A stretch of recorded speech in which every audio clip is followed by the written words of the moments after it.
The continued story of Taran, the assistant pigkeeper. I'm glad you've stayed to listen. Now sit round, as Papa Bear reads a story. Chapter 6. A Frog. From Caircadarn, the companions made good progress, and within a few days crossed the river Yestrad, where Fluter led them for a time along the farther bank, before turning northeastward through the hill cantrevs. Unlike the valley cantrevs, these lands were greyish and flinty. What might once have been fair pasture land, Taran saw to be overlaid with brush, and the long reaches of forest were close grown and darkly tangled. Fluter admitted his roving seldom brought him to these parts. The Cantrev lords are as glum as their domains. Play your merriest tune, and the best you can hope for is a sour smile. Yet if the old lore is true, these realms were as rich as any in Prydain. The sheep of the hill cantrevs, great Belin, it's said they had fleece so thick you could sink your arm in it up to the elbow. Nowadays, alas, they tend to be a little scruffy.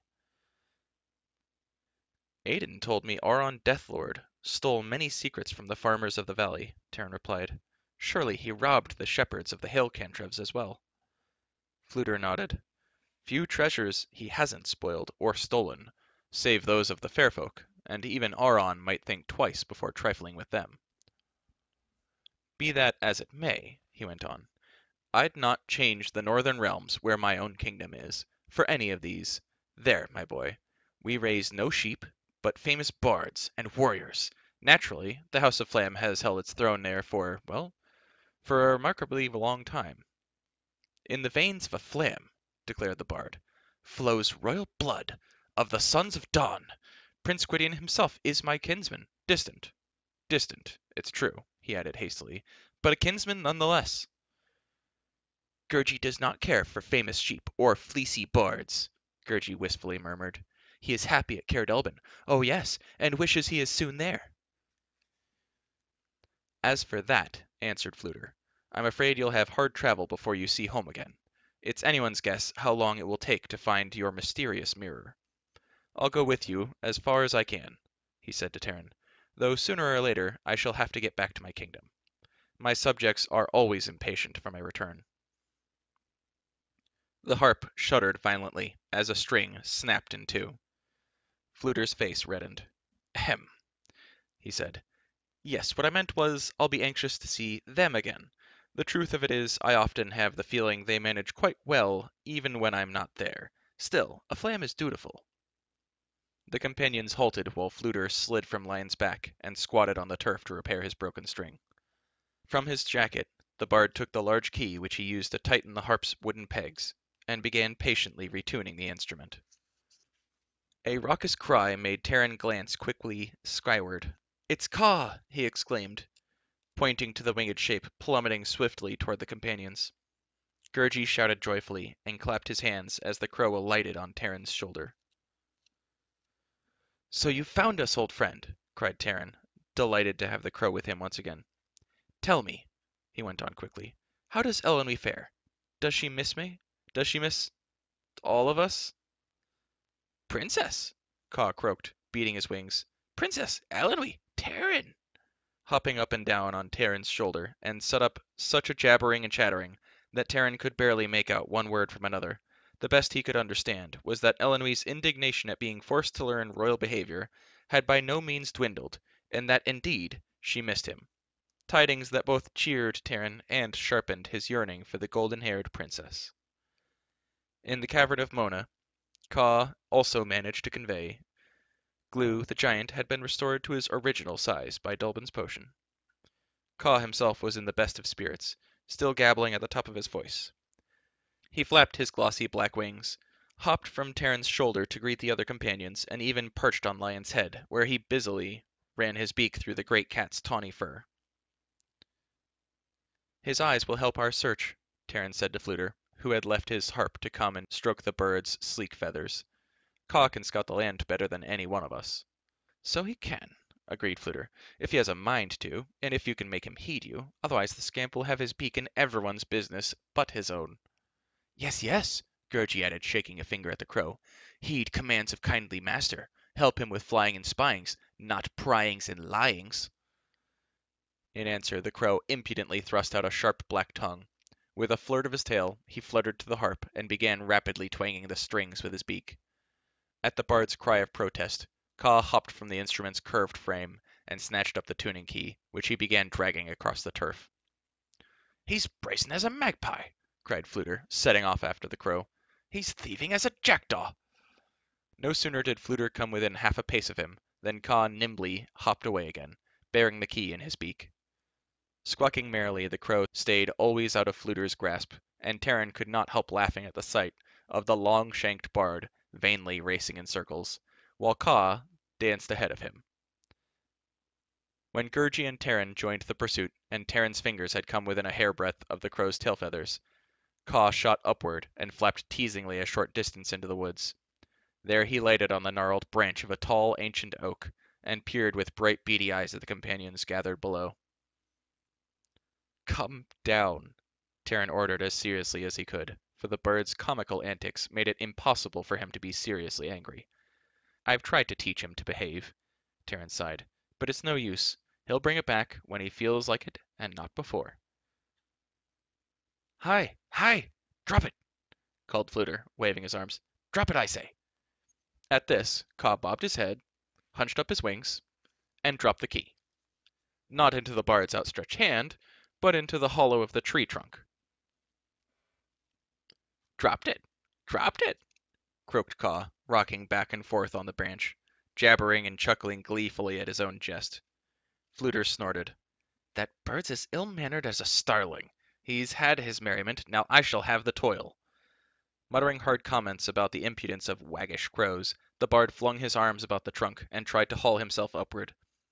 Less than halfway, his grip loosened, and he came tumbling down to land heavily amid the roots. "A flam is agile," Fluter panted, ruefully rubbing his back. "Great Beelin, there's not a tree that I can't climb. Except this one." He mopped his brow and glared at the high trunk. "Gurgi climbs? Yes, yes!" cried Gurgi, springing to the oak. With shaggy arms and legs working all at once, in a trice the creature clambered up the tree. While Fluter shouted encouragement, Gurgi thrust a skinny hand into the hollow. "Here is tuneful key. Oh, yes!" he called. "Clever Gurgi finds it." He stopped short. Taran saw the creature's face wrinkle in surprise and perplexity. Tossing the key down to Fluter, Gurgi turned once more to the hollow. "But what is this? What does Gurgi find with gropings?" "Kindly master," he shouted, "here is strange something all set away in hidings." Taran saw the excited creature tuck an object under his arm and slide down the oak tree. "See with lookings!" cried Gurgi as Taran and the bard pressed around him. Ka's prank was forgotten in the moment, and the crow, not abashed whatever, flew to Taran's shoulder, stretched out his neck, and crowded forward as if determined to be first to glimpse Gurgi's discovery. "Is it treasure?" Gurgi exclaimed. "Oh, treasure of great worth, and Gurgi finds it!" He stamped his feet wildly. "Open it, kindly master. Open and see what riches it holds." What Gurgi pressed into Taran's hand was a small, squat, iron coffer no wider than Taran's palm. Its curved lid was heavily hinged, bound with iron strips, and secured by a stout padlock. "Is it jewels, with winkings and blinkings, or gold, with shimmerings and glimmerings?" cried Gurgi, as Taran turned the coffer over and over. Fluter, too, peered at it curiously. "Well, friends," the bard remarked, "at least we'll have some reward for the trouble that pilfering jackdaw has given us, though from the size of it I fear it shan't be very much." Taran, meantime, had been struggling with the lock, which refused to give way. The lid resisted all his battering, and finally he had to set the coffer on the ground, where Gurgi held it tightly while the bard and Taran pried at the hinges with the points of their swords. But the coffer was surprisingly strong, and it took all their strength and effort before the lid at last yielded, and fell away with a loud, rasping snap. Within lay a packet of soft leather, which Taran carefully untied. "What is it? What is it?" yelped Gurgi, jumping up and down on one leg. "Let Gurgi see shining treasure." Taran laughed and shook his head. The packet held neither gold nor gems, but no more than a slender piece of bone as long as Taran's little finger. Gurgi groaned in disappointment. Fluter snorted. I should say our shaggy friend has found a very small hairpin, or a very large toothpick. I doubt we'll have much use for either one. Taran had not ceased examining the strange object. The sliver of bone was dry and brittle, bleached white and highly polished. Whether animal or human he could not tell. What value can this have? He murmured, frowning. Great value, replied Fluter, if one should ever need a toothpick. Beyond that, he shrugged. Keep it if you like, or toss it away. I can't see it would make any difference. Even the chest is beyond repair. But if it is worthless, Taran said, still studying the bone closely, why would it be so carefully locked up, and so carefully hidden? It's been my long experience that people can be very odd about their belongings, said Fluter. A favorite toothpick, a family heirloom, but yes, I see what you're driving at. A flam is quick thinking. Whoever put it away did not want it to be found. As I was about to remark, there's considerably more here than meets the eye. And yet, Taran began, a hollow tree seems hardly the safest place to keep anything. On the contrary, answered the bard, what better way to hide something? Indoors, it can be found without too much difficulty. Buried in the ground, there's the problem of moles, badgers, and all such. But a tree like this, he continued, glancing upward, I doubt that anyone but Gurgi could climb it without a ladder, and it's hardly probable that anyone strolling through this forest would be carrying a ladder with them. If the birds or squirrels nest on top, they'd only cover it up all the more. No, whoever put it there gave the matter careful thought and took as much pains as if... Fluter's face paled. As if... He swallowed hard, choking on his own words. Get rid of it, he whispered urgently. Forget we ever found the thing. I can sniff enchantment a mile away. Toothpick, hairpin, or what have you. There's something queer about it. He shuddered. As I've said time and time again, don't meddle. You know my mind on that score. Two things never mix. One is enchantment, the other is meddling. Taran did not answer immediately, but stared for a time at the polished fragment. At last he said, Whatever it may be, it's not ours to take. Yet if there is enchantment, good or evil, dare we leave it? Away with it, cried Fluter. If it's good, there's no harm done. If it's evil, there's no telling what beastly thing might happen. Put it back by all means. Taran reluctantly nodded. Wrapping the bone once more, he replaced it in the coffer, set the broken lid loosely on top, and asked Gurgi to return it to the hollow. Gurgi, who had been listening closely to Fluter's talk of enchantment, was loath even to touch the coffer, and only after much urging and pleading by the companions did he agree to do so. He hastily climbed the oak, and scuttled down even faster than he had clambered up. And good riddance to it, muttered Fluter, striding as quickly as he could from the forest. Taran and Gurgi after him, the latter casting fearful backward glances until the oak was well out of sight. The companions returned to their steeds, and prepared to mount. Fluter picked up his harp, and looked about him, and called, I say, where's Lion? Don't tell me she's wandered off. Taran's alarm quickly changed to reassurance. For a moment later he saw the huge cat plunge from the underbrush, and lope to Fluter, who clapped his hands and made loud whispering noises through his teeth. Tsk, tsk, tsk. There you are, old girl, cried the bard, beaming happily as Lion frisked about him. Now what have you been after?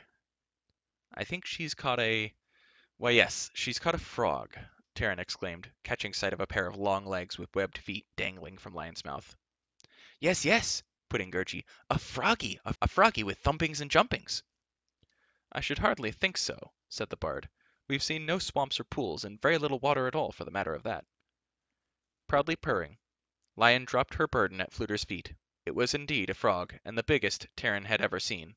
The bard, after patting Lion's head and fondly rubbing her ears, knelt, and with a certain squeamishness picked up the motionless creature. Yes, well, I'm delighted, old girl, he said, holding it at arm's length between his thumb and forefinger. It's lovely, I don't know how to thank you.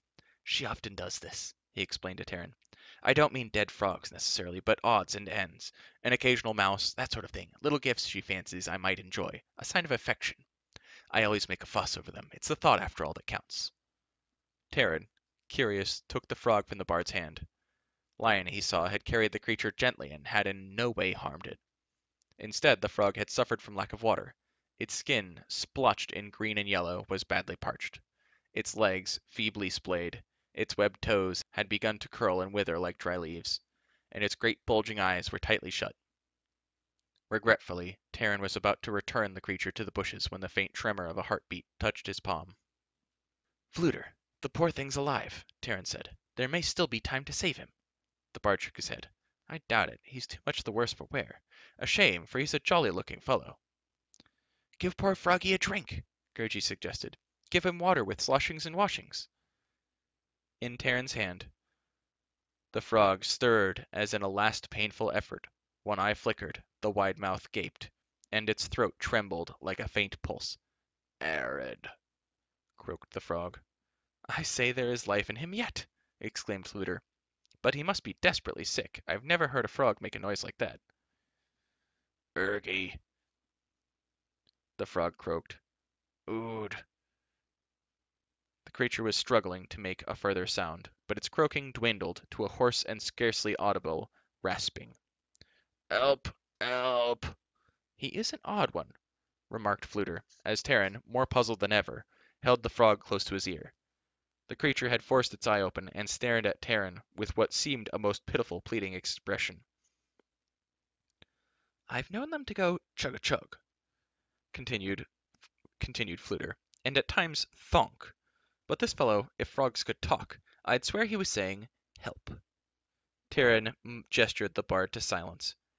From deep in the frog's throat came another sound, hardly more than a whisper, but clear and unmistakable. Taran's jaw fell, his eyes wide with bewilderment. He turned to Fluter. Barely able to speak, he held the frog in his outstretched hand and gasped, It's Dolly!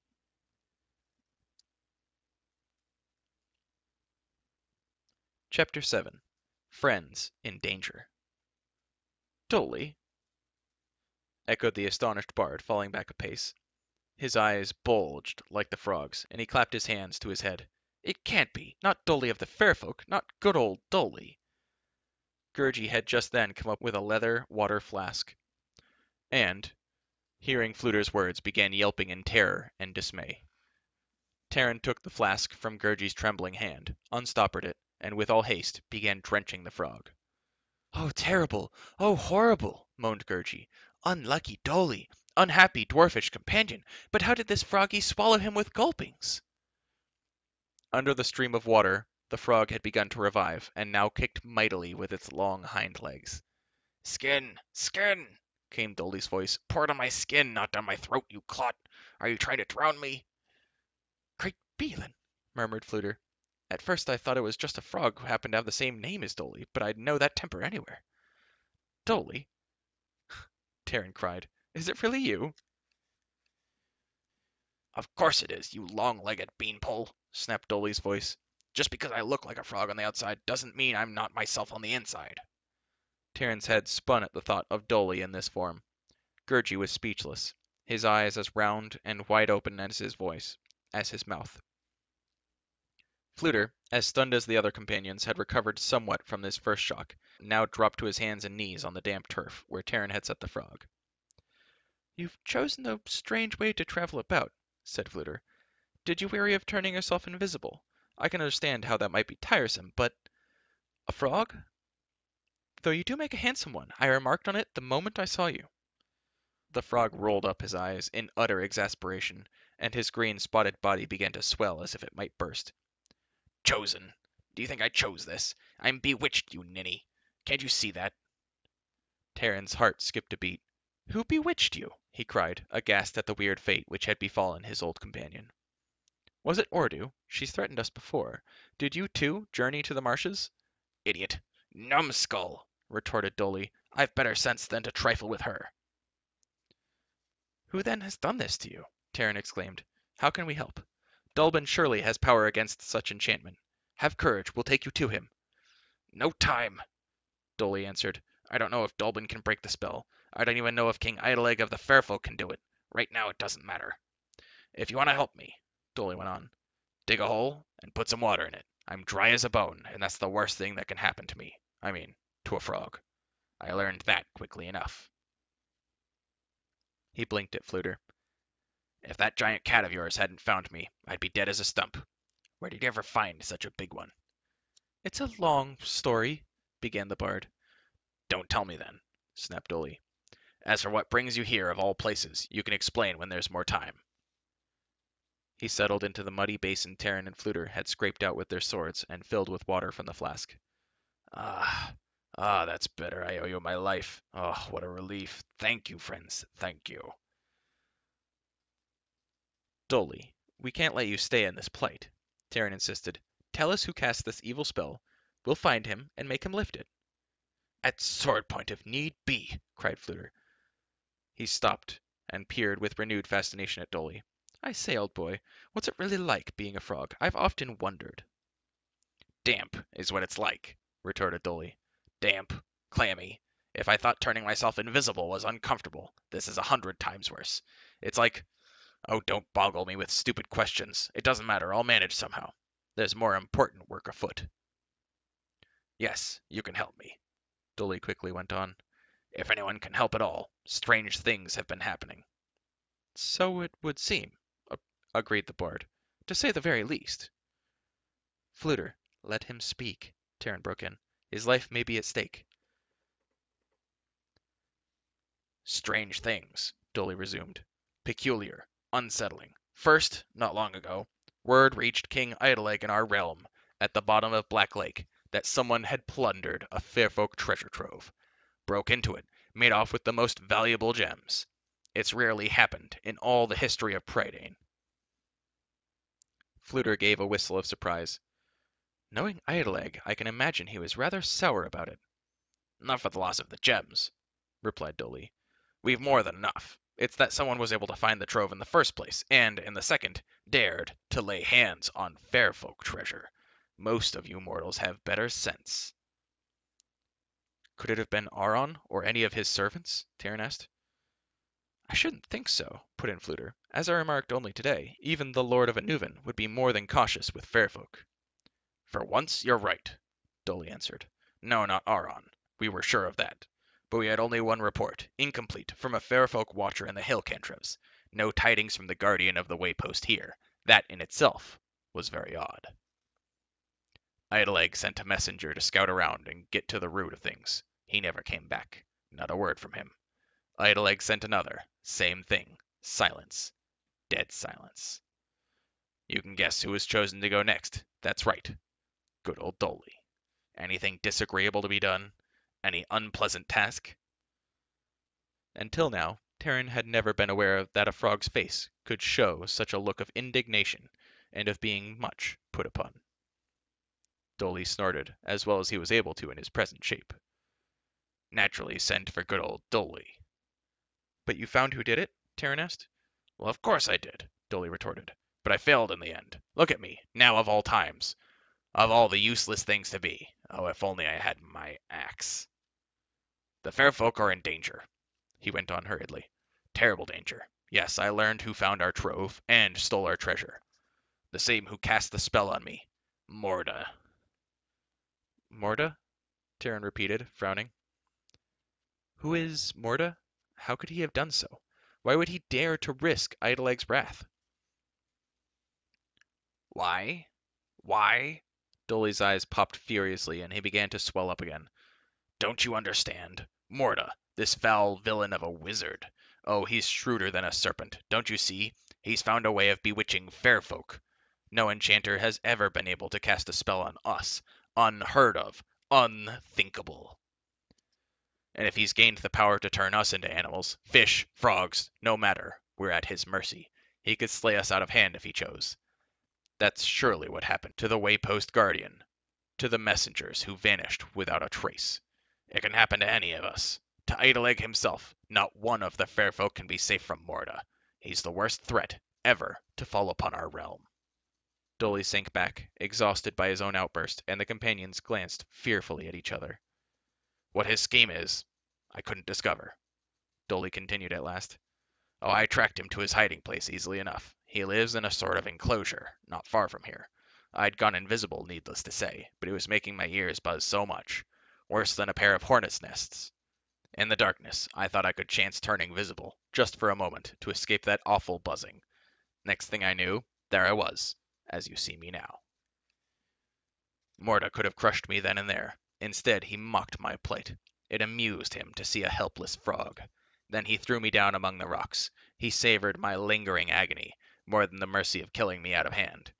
He was sure I'd perish in these dry hills, withering little by little to my death. And if by some chance I didn't, what difference could it make? How could a frog hope to prevail against a wizard? I crept away, trying to find water. I crept on until I could go no further. Your cat found me then. If she hadn't, well, I can tell you, it would have been the end of me. One thing Morta forgot, Dolly added. One tiny thing he overlooked. I could still speak. I myself didn't know it at the time. The shock of being turned into a frog quite took away my voice for a while. Great Balin, murmured Fluter. I've heard of people having frogs in their throats, but never... forgive me, old boy, he added quickly as Dolly glared at him. I didn't mean to ruffle your feelings. Dolly, tell us what we must do, Taran cried, horror-stricken at the dwarf's account. It was not Dolly's plight alone that turned his blood cold. He saw clearly the fate in store for all the fair folk. Lead us to Morta. We'll try to take him prisoner, or slay him if we must. So we shall, exclaimed Fluter, drawing his sword. I'll not have my friends turned into frogs. No, no, shouted Gergie. Froggies are froggies, but friends are friends. Attack Morta, Dolly replied. Are you out of your heads? You'll end up in the same pickle as me. No, you can't risk it. Idleegg must be warned. But before that, I must finish my task. Find out more of Morta's powers, and how he means to use them. There's no hope of fair folk standing against him unless we know better what we have to deal with. Take me back to Morta's stronghold. Somehow I'll get to the bottom of his scheme. Then carry me to a waypost, so I can get word to Idleegg and spread the alarm. A sudden spasm convulsed him. For an instant, Dolly seemed about to choke. Then a racking seize nearly flung him out of the puddle. Curse this dampness, he sputtered. Curse that black-hearted Morta. He's given me all the bad points of being a frog and none of the good. Dolly began coughing violently. Blast it. Now I'm losing my voice. Bake haste, pick me up. I'll show you the way. There's no time to waste. The companions hurriedly mounted. With Dolly clinging to his saddle-horn, Taran galloped where the dwarf commanded. But the forest thickened and slowed their pace, and often in the tangle of branches they were forced to dismount and go afoot. Dolly had assured them the distance was not great, but his usually unfailing sense of direction had grown confused. At times the dwarf was uncertain which path to follow, and twice the companions reined up and retraced their steps. Don't blame me, snapped Dolly. I came over this land crawling on my belly. It's not the same seeing it from up here. To make matters worse, Dolly began to shake and shudder. His eyes bleared, his nostrils streamed, and even as a frog he looked altogether miserable. With constant fits of sneezing and coughing, Dolly's voice grew so hoarse he could barely force out a feeble, croaking whisper, which did nothing to improve the state of his disposition or the clarity of his directions to Taran. Until now there had been no sign of Kaw.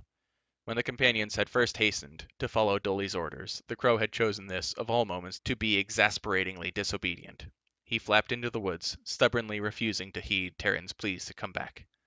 At last, Taran left him behind, sure the crow would rejoin them when he saw fit.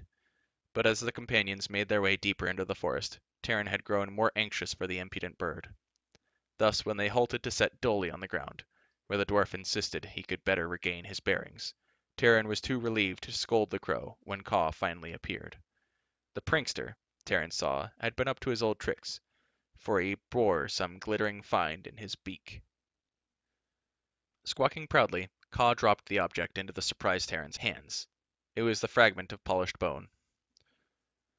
What have you done? Taran cried in dismay as Kaw, overweeningly pleased with himself, rocked back and forth and bobbed his head. The jackanape! Burst out Flitter. He's gone back and rifled the coffer.